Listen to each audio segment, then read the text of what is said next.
ਇਹ ਪਾਕਿਸਤਾਨੀ ਹਿੰਦੂ ਖੱਤਰੀ ਖਾਨਦਾਨ 1947 ਨੂੰ ਇੰਡੀਆ ਨਾ ਗਿਆ ਔਰ ਪਾਕਿਸਤਾਨ ਹੀ ਰਿਹਾ। ਇਹਨਾਂ ਦਾ ਕੀ ਕਾਰੋਬਾਰ ਹੈ, ਕਿੱਥੇ ਰਹਿੰਦੇ ਨੇ ਔਰ ਇਹਨਾਂ ਦਾ ਮੁਸਲਮਾਨਾਂ ਦੇ ਵਿੱਚ ਰਹਿੰਦਿਆਂ ਹੋਇਆਂ ਰਹਿਣ ਸਹਿਣ ਕੈਸਾ ਹੈ, ਸਾਰੀ ਤਫਸੀਲ ਤੁਹਾਨੂੰ ਦੱਸਦੇ ਹਾਂ। ਤੁਸੀਂ ਵੀਡੀਓ ਨਾਲ ਜੁੜੇ ਰਹੋ ਤੇ ਲਾਈਕ ਸ਼ੇਅਰ ਜ਼ਰੂਰ ਕਰਿਓ।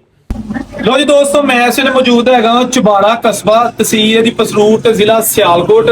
ਇਹ ਇਸ ਬਾਰਡਰ ਏਰੀਆ ਦਾ ਸਭ ਤੋਂ ਵੱਡਾ ਕਾਰੋਬਾਰੀ ਹੱਬ ਹੈਗਾ। ਬੜੇ ਬੜੇ ਦੂਰੋਂ ਵੀ ਲੋਕ ਇੱਥੇ ਆ ਕੇ ਨਾ ਜਿਹੜੇ ਪਿੰਡਾਂ ਦੇ ਨੇ ਤੇ ਸ਼ਾਪਿੰਗ ਕਰਦੇ ਨੇ। ਤੇ ਇਹ ਵੀਡੀਓ ਜਨਾਬ ਇੱਕ ਖਾਸ ਵੀਡੀਓ ਇਸ ਲਈ ਹੈਗੀ ਹੈ ਕਿ ਇੱਕ ਐਸਾ ਇਹ ਸ਼ੋਰੂਮ ਹੈ, ਇੱਕ ਐਸੀ ਦੁਕਾਨ ਹੈ ਜਿੱਥੇ ਸਟੀਲ, ਫਾਈਬਰ ਔਰ ਜਿਸਤੀ ਮੁxtਲਫ ਚੀਜ਼ਾਂ ਜਿਹੜੀਆਂ ਨੇ, ਦਰਵਾਜ਼ੇ ਤੇ ਰੇਲਿੰਗ, ਹਰ ਚੀਜ਼ ਜਿਹੜੀ ਨਾ ਇਹ ਸਾਡੇ ਆ ਭਰਾ ਜਿਹੜੇ ਨਾ ਇੱਕ ਕਾਰੀਗਰ ਹੈਗੇ ਨੇ। ਕੋਈ ਕਾਰੀਗਰ ਨੇ ਇਹਨਾਂ ਰੱਖਿਆ, ਕਾਫੀ ਭਰਾ ਹੀ ਕੰਮ ਕਰਦੇ ਨੇ ਔਰ ਇਹਨਾਂ ਦਾ ਤਾਲੁਕ ਹੈਗਾ ਹਿੰਦੂ ਬਰਾਦਰੀ ਦੇ ਨਾਲ। ਔਰ ਅੱਜ ਵੀ ਜਨਾਬ ਇਹ ਬੜੇ ਇੱਜ਼ਤ ਇਹਤਰਾਮ ਦੇ ਨਾਲ ਇਹਨਾਂ ਦੀ ਜਿਹੜੀ ਲੋਕ ਕਦਰ ਵੀ ਕਰਦੇ ਨੇ, ਪਿਆਰ ਵੀ ਕਰਦੇ ਨੇ, ਕਿਉਂਕਿ ਇਹੋ ਹੀ ਭਾਈਚਾਰਾ ਹੈ ਜਿਹੜਾ ਇਹਨਾਂ ਦੇ ਵੱਡਿਆਂ ਤੋਂ ਲੈ ਕੇ ਤੇ ਅੱਜ 2026 ਮਾਰਚ ਤੇ ਇਹ ਜਨਾਬ ਇੱਥੇ ਚੌਕ 'ਚ ਬਹਿ ਕੇ ਤੇ ਆਪਣਾ ਰੋਜ਼ੀ ਰੋਟੀ ਕਮਾ ਰਹੇ ਨੇ। ਤੁਹਾਡਾ ਕੀ ਨਾਂ ਹੈ ਜੀ? ਇਹ ਮੁਕੇਸ਼ ਭਾਈ ਨੇ। ਤੁਹਾਡਾ ਕੀ ਨਾਂ ਹੈ? ਰਾਜੂ ਭਾਈ ਨੇ। ਸਿਕੰਦਰ ਭਾਈ। ਠੀਕ ਹੈ ਜੀ। ਅੱਛਾ, ਇਹ ਵੀਡੀਓ ਬਣਾਉਣ ਦਾ ਮਕਸਦ ਇਹ ਹੈਗਾ ਹੈ ਕਿ ਅਸੀਂ ਮੁxtਲਫ ਕਾਰੋਬਾਰਾਂ ਤੇ ਜਾਂਦੇ ਆ ਔਰ ਜ਼ਿਆਦਾਤਰ ਤੁਹਾਨੂੰ ਪਤਾ ਮੁਸਲਮਾਨਾਂ ਦੇ ਕਾਰੋਬਾਰ ਹੁੰਦੇ ਨੇ, ਕਿਉਂਕਿ ਮੈਜੋਰਿਟੀ ਮੁਸਲਮਾਨਾਂ ਦੀ ਸਾਡੇ ਇਲਾਕਿਆਂ 'ਚ। ਲੇਕਿਨ ਇਹਦਾ ਇਹ ਮਤਲਬ ਨਹੀਂ ਹੈਗਾ ਕਿ ਜਿਹੜੇ ਕੋਈ ਹਿੰਦੂ ਕਮਿਊਨਿਟੀ ਦੇ ਜਾਂ ਸਿੱਖ ਕਮਿਊਨਿਟੀ ਦੇ ਜਿਹੜੇ ਸਾਡੇ ਭਰਾ ਨੇ, ਜਿਨ੍ਹਾਂ ਦੇ ਵੱਡੇ ਜਿਹੜੇ ਨੇ 1947 ਵੇਲੇ ਪਾਕਿਸਤਾਨ ਛੱਡ ਕੇ ਨਹੀਂ ਸਨ ਗਏ, ਉਹਨਾਂ ਦੇ ਵੱਡਿਆਂ ਨੇ ਇਹ ਫੈਸਲਾ ਕੀਤਾ ਸੀ ਕਿ ਅਸੀਂ ਪਾਕਿਸਤਾਨ ਹੀ ਰਹਿਣਾ। ਤੇ ਅੱਜ 78-79 ਸਾਲ ਹੋ ਗਏ ਨੇ ਪਾਕਿਸਤਾਨ ਨੂੰ ਬਣਿਆ ਤੇ ਇਹਨਾਂ ਦੀ ਤੀਸਰੀ ਨਸਲ ਜਿਹੜੀ ਹੈ ਨਾ ਉਹ ਇੱਥੇ ਵੇ। ਤੇ ਇਹ ਕਾਰੋਬਾਰ ਇਹਨਾਂ ਦਾ ਵਿਖਾਣਾ ਮਕਸਦ ਸੀ ਨਾਲ ਕਿ ਜਨਾਬ ਇਹ ਬੜਾ ਅੱਛਾ ਕਾਰੋਬਾਰ ਕਰਦੇ ਨੇ। ਅੱਛਾ, ਥੋੜਾ ਜਿਹਾ ਬਣਾਓ ਕਿ ਇੱਥੇ ਤੁਸੀਂ ਕਿਹੜੀ ਕਿਹੜੀ ਚੀਜ਼ਾਂ ਬਣਾਉਂਦੇ ਹੋ? ਦਰਵਾਜ਼ੇ, ਗੇਟ, ਗ੍ਰਿਲਾਂ, ਯਾਨੀ ਕਿ ਲੋਹੇ ਦੇ ਰਿਲੇਟਡ, ਬਿਲਡਿੰਗ ਦੇ ਰਿਲੇਟਡ ਜਿਹੜਾ ਕੋਈ ਤੁਹਾਡੇ ਕੋਲ ਆਰਡਰ ਆ ਜਾਏ ਤੁਸੀਂ ਬਣਾ ਦਿੰਦੇ ਹੋ? ਬਿਲਕੁਲ। ਤੇ ਰੇਟ ਵੀ ਚੰਗੇ ਤੁੰਨ ਕੇ ਲਾਉਂਦੇ ਹੋ ਕਿ ਮੁਨਾਸਬ? ਮੁਨਾਸਬ ਰੇਟ। ਮੁਨਾਸਬ ਰੇਟ ਨੇ, ਕਿਉਂਕਿ ਇਸ ਇਲਾਕੇ 'ਚ ਰੇਟ ਭਰਦਾ ਵੀ ਤੇ ਕੋਈ ਨਹੀਂ ਹੈਗਾ, ਸਾਰਿਆਂ ਨੂੰ ਮੁਨਾਸਬ ਰੇਟ ਹੁੰਦਾ। ਅੱਛਾ, ਤੇ ਮੈਨੂੰ ਇਹ ਦੱਸੋ ਕਿ ਤੁਸੀਂ ਜਿਹੜੀ ਚੀਜ਼ਾਂ ਬਣਾਉਂਦੇ ਹੋ ਇਹ ਤੁਹਾਡੇ ਗਾਹਕ ਐਸੇ ਇਲਾਕੇ ਦੇ ਨੇ ਕਿ ਹੋਰ ਵੀ ਬਣਾਉਂਦੇ ਨੇ? ਸਿਆਲਕੋਟ ਨੂੰ, ਸੰਭੜਿਆ ਨੂੰ, ਸ਼ਕਰਗੜ੍ਹੋਂ, ਪਸੂਰ ਨੂੰ, ਅੰਨੇ ਨੂੰ ਦੂਗਾ ਕੰਮ। ਤੇ ਕਦੀ ਲਾਮਾ ਵੀ ਆ ਕੇ ਤੁਸੀਂ ਟੁੱਟ ਗਈ? ਮੈਂ ਲਾਮਾ ਕਰ ਦਿੰਦਾ। ਜ਼ਿੰਦਾਬਾਦ ਜ਼ਿੰਦਾਬਾਦ। ਸਿਕੰਦਰ ਭਾਈ, ਤੁਸੀਂ ਕੀ ਕਰਦੇ ਹੋ? ਮੇਰਾ ਮੋਬਾਈਲ ਸ਼ਾਪ ਦਾ ਕੰਮ। ਇਹਨਾਂ ਦਾ ਜੀ ਮੋਬਾਈਲ ਦਾ ਕੰਮ ਹੈ ਤੇ ਇਹ ਦੋ ਭਾਈ ਜਿਹੜੇ ਨੇ ਇਹਨਾਂ ਦਾ ਵੈਲਡਿੰਗ ਦਾ ਕੰਮ ਹੈ। ਅੱਛਾ, ਮੈਨੂੰ ਇਹ ਦੱਸੋ ਕਿ ਕਦੀ ਇਹ ਕੋਈ ਫੀਲ ਹੋਇਆ ਹੈ ਤੁਹਾਨੂੰ ਕਿ ਯਾਰ ਸਹੀ ਥੋੜੇ ਘਰ ਆ ਜਾਂ ਕੋਈ ਮਸਲਾ ਐਸਾ ਹਿੰਦੂ ਕਮਿਊਨਿਟੀ ਕਦੀ ਅੱਜ ਤੱਕ ਕੋਈ ਫੇਸ ਕੀਤੀ ਹੋਏ ਕੋਈ ਮਸਲਾ ਮਸਾਇਲ? ਪਿਆਰ ਨਾਲ ਮਿਲਦਾ? ਹਾਂਜੀ। ਜਿਹੜੇ ਆਮ ਤੁਹਾਡੇ ਗੁਆਂਢੀ ਇਸ਼ਾਰੇ ਨੇ ਭਾਈਚਾਰਾ ਹੈਗਾ ਨਾ? ਹਾਂਜੀ ਬਿਲਕੁਲ ਜੀ, ਬਹੁਤ ਜ਼ਿਆਦਾ ਭਾਈਚਾਰਾ ਹੈ। ਇਹ ਸਾਡੇ ਇੱਥੇ ਕੋਈ ਮੁਸ਼ਕਲ ਨਹੀਂ ਹੈ। ਹਰ ਲਿਹਾਜ਼ ਨਾਲ ਅਸੀਂ ਇੱਥੇ ਠੀਕ ਹਾਂ, ਬਿਹਤਰ ਹਾਂ।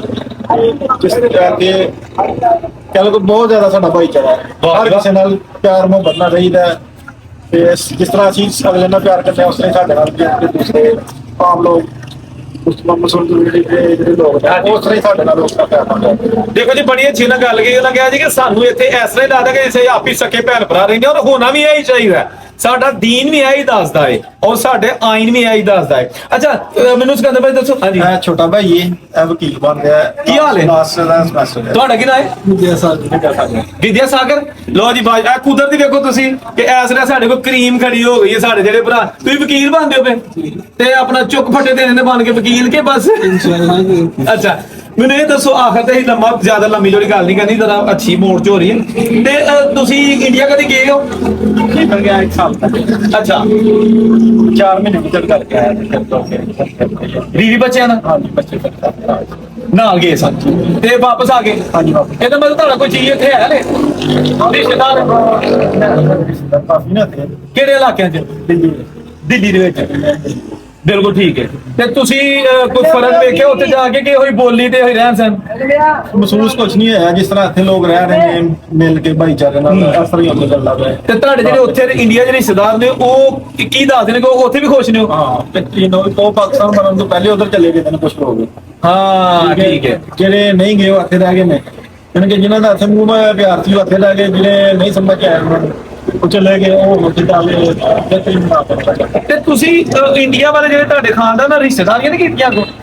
ਮਤਲਬ ਉੱਥੋਂ ਜਾਂ ਲੜਕੀ ਉੱਥੇ ਆਈ ਗਈ ਹੋਈ ਉੱਥੋਂ ਦੀ ਵਿਆਹ ਕੇ ਆਈ ਹੋਈ? ਨਹੀਂ, ਉਹ ਬਹੁਤ ਲੰਮਾ ਚੌੜਾ ਕੰਮ ਹੋ ਜਾਂਦਾ ਹੈ। ਆਉਣ ਜਾਣ ਦਾ ਮਸਲਾ ਨਾ ਬੰਦਾ ਉੱਥੇ ਰੋਜ਼ਾਨਾ ਆ ਸਕਦਾ, ਨਾ ਵੀਜ਼ਾ ਮਿਲਦਾ। ਹੁਣ ਬੰਦ ਨੇ ਜਿਸ ਤਰ੍ਹਾਂ ਬਾਰਡਰ ਬੰਦੇ ਤਕਰੀਬਨ 1 ਸਾਲ ਵੀ ਹੋ ਗਿਆ। ਹਾਂ, ਠੀਕ ਹੈ ਇਹ ਹੀ ਤਰੀਕਾ ਕਿ ਪਸੰਦ ਇੰਨੀ ਜਲਦੀ ਤੁਸੀਂ- ਤਾਂ ਜਾ ਨਹੀਂ ਸਕਦਾ ਪਰ ਤੁਸੀਂ ਉਧਰ ਵਿਆਹ ਤੇ ਅਸੀਂ ਇੱਧਰ ਵਿਆਹਨੇ ਆ ਤੇ ਤੁਹਾਡੀ ਸ਼ਾਦੀ ਕਿੱਥੇ ਹੋਈ ਹੈ ਇੱਥੇ ਹੀ ਮੇਰੀ ਸ਼ਕਲ ਸ਼ਾਦੀ ਤੇ ਤੁਹਾਡੀ ਸ਼ਕਲ ਵਾਲਾ ਮੈਂ ਉਧਰ ਹੀ ਹੋਈ ਹੈ ਠੀਕ ਹੋ ਗਿਆ ਸ਼ਕਲਗੜ੍ਹ ਵਾਲੇ ਕਮਿਊਨਿਟੀ ਦੇ ਕਾਫੀ ਲੋਕ ਹੈਗੇ ਨੇ ਅੱਛਾ ਮੈਨੂੰ ਇਹ ਦੱਸੋ ਥੋੜਾ ਜਿਹਾ ਆਖਰ ਤੇ ਕਿ ਤੁਹਾਡੇ ਜਿਹੜੇ ਵੱਡੇ ਨੇ ਉਹਨਾਂ ਦਾ ਕੀ ਨਾਂ ਸੀ ਦਾਦੇ ਪੜਦਾਦੇ ਦੇ ਨਾਂ ਚੇਤੇ ਨੇ ਜੀ ਮੇਰੇ ਦਾਦੇ ਦਾ ਨਾਮ ਸੀ ਬਲੈਤੀ ਰਾਮ ਅੱਛਾ ਤੇ ਮੇਰਾ ਪੜਦਾਦੇ ਦਾ ਨਾਮ ਹੈ ਖਜ਼ਾਨਾ ਸ਼ਾਹ ਵਾਹ ਜੀ ਵਾਹ ਇਹਦਾ ਮਤਲਬ ਕਿ ਉਸ ਤੋਂ ਖੱਤਰੀ ਤੇ ਨਹੀਂ ਹਨ ਕਿਤੇ ਹੋ ਹਾਂਜੀ ਉਹ ਖੱਤਰੀ ਖੱਤਰੀ ਸਨਾ ਸ਼ਾਹ ਖੱਤਰੀ ਹੈ ਅੱਛਾ ਅੱਛਾ ਲੋ ਜੀ ਇਹ ਪਾਕਿਸਤਾਨੀ ਖੱਤਰੀ ਲੜੀ ਜੀ ਨਾ ਇਹ ਖੱਤਰੀ ਹੈ ਅੱਛਾ ਬਹੁਤ ਸਾਰੇ ਜਿਹੜੇ ਮੁਸਲਮਾਨ ਸਾਡੇ ਭਰਾ ਨੇ ਨਾ ਉਹ ਜਿਹੜੇ ਨਵੀਂ ਨਸਲ ਉਹਨਾਂ ਨੂੰ ਪਤਾ ਹੁੰਦਾ ਕਿ ਖੱਤਰੀ ਕੀ ਹੁੰਦੇ ਨੇ ਕਿਉਂਕਿ ਇੱਕ ਆਮ ਜ਼ਬਾਨ ਦੇ ਵਿੱਚ ਨਾ ਅਸੀਂ ਵੀ ਆਪਣੇ ਮੁਸਲਮਾਨ ਕਹਾਂ ਜਾ ਤੂੰ ਖੱਤਰੀ ਜਿਹੜਾ ਥੋੜਾ ਕੰਜੂਸੀ ਕਰੇ ਬੇਸਿਕਲੀ ਇਹ ਖੱਤਰੀ ਹਿੰਦੂਆਂ ਦੀ ਹੀ ਇੱਕ ਜਿਹੜੀ ਹੈ ਨਾ ਹੁਣ ਤੁਸੀਂ ਕਹਿ ਲਓ ਕਿ ਜਿਹੜਾ ਵਕਤ ਚੱਲ ਰਿਹਾ ਮਲਕ ਬਰਾਦਰੀ ਮਲਕ ਭਰਾ ਦੀ ਸ਼ੇਖ ਸ਼ੇਖ ਯਾਰ ਪਹਿਲੇ ਹੁੰਦੇ ਸਨ ਹਿੰਦੂ ਲੋਕ ਸਨ ਪਹਿਲੇ ਬਹੁਤ ਜ਼ਿਆਦਾ ਸਨ ਖੱਤਰੀ ਯਾਨੀ ਕਿ ਜਿਹਨਾਂ ਕਾਰੋਬਾਰੀ ਲੋਕ ਯਾਨੀ ਜਿਹੜੇ ਕਾਰੋਬਾਰੀ ਸਨ ਉਹ ਉਹਨਾਂ ਨੂੰ ਖੱਤਰੀ ਆਖਦੇ ਉਹਨਾਂ ਨੂੰ ਹੁੰਦੇ ਹਿੰਦੂ ਹੀ ਸਨ ਬਿਲਕੁਲ ਅੱਛਾ ਉਹ ਜਿਹੜੀ ਖੱਤਰੀ ਕਾਰੋਬਾਰੀ ਦੇਣ ਹੁੰਦਾ ਸੀ ਉਹਨਾਂ ਨੇ ਸਿਰਫ ਕਰਨਾ ਹੀ ਕਾਰੋਬਾਰ ਹੈ ਕਾਰੋਬਾਰੀ ਜਿਵੇਂ ਹੁਣ ਮਲਕ ਬਰਾਦਰੀ ਹੈ ਭਾਈ ਉਹਨਾਂ ਕੋਲ ਪੈਸਾ ਹੁੰਦਾ ਸੀ ਪੈਸਾ ਹੁੰਦਾ ਸੀ ਉਹ ਖੱਤਰੀ ਨੇ ਸਾਰਾ ਪਿੰਡ ਕਰਜ਼ਾਈ ਕੀਤਾ ਹੁੰਦਾ ਸੀ ਇੱਕ ਘਰ ਨੇ ਸਾਰੇ ਜੱਟ ਨੰਬਰ ਤੇ ਸਾਰੇ ਉਹਨਾਂ ਦੇ ਕਰਜ਼ਾਈ ਹੁੰਦੇ ਸਨ ਉਹਨਾਂ ਕੋਲ ਪੈਸਾ ਹੁੰਦਾ ਸੀ ਅੱਛਾ ਇਹਦੇ ਵਿੱਚ ਤੁਸੀਂ ਪਾਕਿਸਤਾਨੀ ਖੱਤਰੀ ਹੋ ਇਹ ਕਹਿ ਸਕਦੇ ਕਾਰੋਬਾਰ ਅਸੀਂ ਬਸ਼ਿੰਦੇ ਆ ਪਾਕਿਸਤਾਨ ਮਸ਼ੀਨੀ ਹੋ ਕਿਉਂਕਿ ਤੁਸੀਂ ਮਾਲ ਆਵੇ ਇੱਥੋਂ ਦੇ ਅੱਛਾ ਮੈਨੂੰ ਇਹ ਦੱਸੋ ਕਿ ਉਹ ਵੱਡੇ ਕੀ ਦੱਸਦੇ ਨੇ ਕਿ ਉਦੋਂ ਨਹੀਂ ਸਨ ਕਿ ਕੌਣ ਨਹੀਂ ਸੀ ਗਿਆ ਦਾਦਾ ਨਹੀਂ ਸੀ ਗਿਆ ਹਾਂ ਬਸ ਦਾਦੇ ਪੜਦਾਦੇ ਜਿਹੜੇ ਨੋ ਰਹਿ ਗਏ ਆਪਣੀ ਕੁਛ ਉਹਨਾਂ ਦੇ ਭੈਣ ਭਰਾ ਚਲੇ ਗਏ ਅੱਛਾ ਕੁਛ ਇੱਥੇ ਰਹਿ ਗਏ ਲੇਕਿਨ ਉਸ ਤੋਂ ਬਾਅਦ ਮੈਂ ਇਹ ਸੋਚਿਆ ਕਿ ਫੈਸਲਾ ਸਹੀ ਹੀ ਤੇਰਾ ਮੇਰਾ ਠੀਕ ਹੈ ਨਿਜ਼ਾਮ ਚੱਲਦਾ ਗੱਲਾਂ ਦਾ ਸ਼ੁਕਰ ਹੈ ਪਛਤਾਵਾ ਤੇ ਕੋਈ ਨਹੀਂ ਕੋਈ ਪਛਤਾਵਾ ਨਹੀਂ ਸਾਨੂੰ ਲੋ ਜੀ ਦੋਸਤੋ ਅਸੀਂ ਇਹਨਾਂ ਭਾਈਆਂ ਆਪਣੇ ਨਾਲ ਗੱਲਬਾਤ ਕੀਤੀ ਹੈ ਕੋਸ਼ਿਸ਼ ਇਹ ਕੀਤੀ ਹੈ ਕਿ ਪਿਆਰ ਮੁਹੱਬਤ ਭਾਈਚਾਰਾ ਹੀ ਵੰਡਿਆ ਜਾਏ ਉਹਨਾਂ ਨਾਲ ਗੱਲਬਾਤ ਕੀਤੀ ਹੈ ਇਹ ਭਾਈ ਇੱਕ ਇਹਨਾਂ ਦਾ ਇਧਰ ਮਾਰੋ ਜੀ ਇਹ ਵਕੀਲ ਬਣਦੇ ਨੇ ਪਏ ਅੱਛਾ ਦੋਸਤੋ ਤੁਸੀਂ ਗੱਲਾਂ ਦੱਸ ਦਿਓ ਕਿ ਕਿੱਥੇ ਕਰਦੇ ਹੋ ਕੋਰਸ ਵਗੈਰਾ ਆਪਣਾ ਸਟੱਡੀ ਮੈਂ ਸਟੱਡੀ ਸਿਆਲਕੋਟ ਲਾ ਕਾਲਜ ਸਿਆਲਕੋਟ ਲਾਗਾ ਤੇ ਤੁਸੀਂ ਕਾਰੋਬਾਰ ਦੀ ਖੱਤਰੀਆਂ ਦੇ ਪੁੱਤਰ ਵਕੀਲ ਬਣੇਗਾ ਨਸਲ ਚੇਂਜ ਕਰਨੀ ਹੈ ਅੱਛਾ ਅੱਛਾ ਸਹੀ ਹੈ ਦਾ ਪੁੱਤਰ ਡਾਕਟਰ ਵੀ ਹੈ ਇੱਕ ਇੰਜੀਨੀਅਰ ਵੀ ਹੈ ਵਾਹ ਜੀ ਉਹ ਕੌਣ ਨੇ ਤੁਹਾਡੀ ਆਪਣੀ ਫੈਮਿਲੀ ਦੇ ਵੱਡੇ ਭਾਈ ਨੋ ਜ਼ਫਰ ਵਾਲਾ PhD ਲੈਬ ਟੈਕਨੀਸ਼ੀਅਨ ਲੋ ਜੀ ਇਹ ਵੇਖੋ ਨਾ ਤੁਸੀਂ ਇਹ ਹੁਣ ਤੇ ਨਾ ਇਹਨਾਂ ਨਵੀਂ ਚੀਜ਼ ਨਾ ਕਿ ਇਹਨਾਂ ਦੇ ਮਾਸ਼ਾਅੱਲਾ ਨਾ ਸਿਰਫ ਕਾਰੋਬਾਰ ਨੇ ਅੱਛਾ ਮਜ਼ੇ ਦੀ ਗੱਲ ਤੁਹਾਨੂੰ ਦੋਸਤੋ ਦੱਸਦਾ ਕਿ ਇਹ ਜਗ੍ਹਾ ਵੀ ਇਹਨਾਂ ਦੀ ਆਪਣੀ ਹੈ ਯਾਨੀ ਕਿ ਇਹ ਉਹ ਜਿਹੜੇ ਬਿਜ਼ਨਸਮੈਨ ਨਾ ਪੱਕੇ ਬਿਜ਼ਨਸਮੈਨ ਨੇ ਕਿ ਜਗ੍ਹਾ ਕਿਰਾਏ ਦੀ ਨਹੀਂ ਹੈਗੀ ਇਹ ਇਹਨਾਂ ਦੀ ਆਪਣੀ ਔਰ ਇਹ ਕਰੋੜਾਂ ਦੀ ਜਗ੍ਹਾ ਹੈਗੀ ਮਤਲਬ ਬਲਕਿ ਅਰਬਾਂ ਦੀ ਵੀ ਕਹਿ ਸਕਦੇ ਜਿਸ ਤਰ੍ਹਾਂ ਮੇਨ ਦੇ ਉੱਤੇ ਹੈਗੀ ਤੇ ਇਹ ਸਾਡੀ ਦੁਆ ਹੈ ਕਿ ਅੱਲਾਹ ਤਾਲਾ ਇਹਨਾਂ ਦੇ ਕਾਰੋਬਾਰ ਖੋਲੇ ਇਹਨਾਂ ਨੂੰ ਚੜਾਵਾ ਦੇ ਤਾਂ ਕਿ ਜਿਹੜਾ ਨਾ ਵੇਖੋ ਜੀ ਇਹ ਇਹਨਾਂ ਨੇ 47 ਵੇਲੇ ਇਹਨਾਂ ਦੇ ਵੱਡਿਆਂ ਨੇ ਪਾਕਿਸਤਾਨ ਦਾ ਫੈਸਲਾ ਕੀਤਾ ਸੀ ਤੇ ਤੁਸੀਂ ਵੀ ਬਾਹਰ ਆਖਰ ਤੇ ਇਹ ਕਹਾਂਗਾ ਕਿ ਅਗਰ ਕੋਈ ਤੁਸੀਂ ਇਹਨਾਂ ਕੋਲੋਂ ਆਰਡਰ ਦੇਣਾ ਹੈ ਜਾਂ ਕੋਈ ਚੀਜ਼ ਬਣਵਾਉਣੀ ਹੈ ਵੀਡੀਓ ਦੇਖ ਰਿਹਾ ਲਾਗੇ ਜੋ ਇਹਨਾਂ ਨਾਲ ਰਾਬਤਾ ਕਰ ਸਕਦੇ ਹੋ ਤਾਂ ਕਿ ਤੁਸੀਂ ਚਬਾਰੇ ਆਓ ਤੇ ਚਬਾਰੇ ਉਹਦੇ ਨਾਲ ਜਿਹੜੀਆਂ ਦੁਕਾਨਾਂ ਨੇ 3 ਗੱਡੀਆਂ ਤੇ ਉਹ ਪਤਾ ਲਾ ਜਾਏਗਾ ਬੜਾ ਅੱਛਾ ਕੰਮ ਕਰ ਰਹੇ ਨੇ ਸਾਰਾ ਇਹਨਾਂ ਦਾ ਮੈਂ ਸਟੋਰ ਵਿਜ਼ਿਟ ਕੀਤਾ ਜਿਹੜਾ ਹੈਗਾ ਨਾ ਸ਼ੋਰੂਮ ਤੇ ਜਿੱਥੇ ਰਹੋ ਖੁਸ਼ ਰਹੋ ਔਰ ਉਹਦੇ ਨੂੰ ਜਾ ਦਿਓ ਰੱਬ ਰੱਖ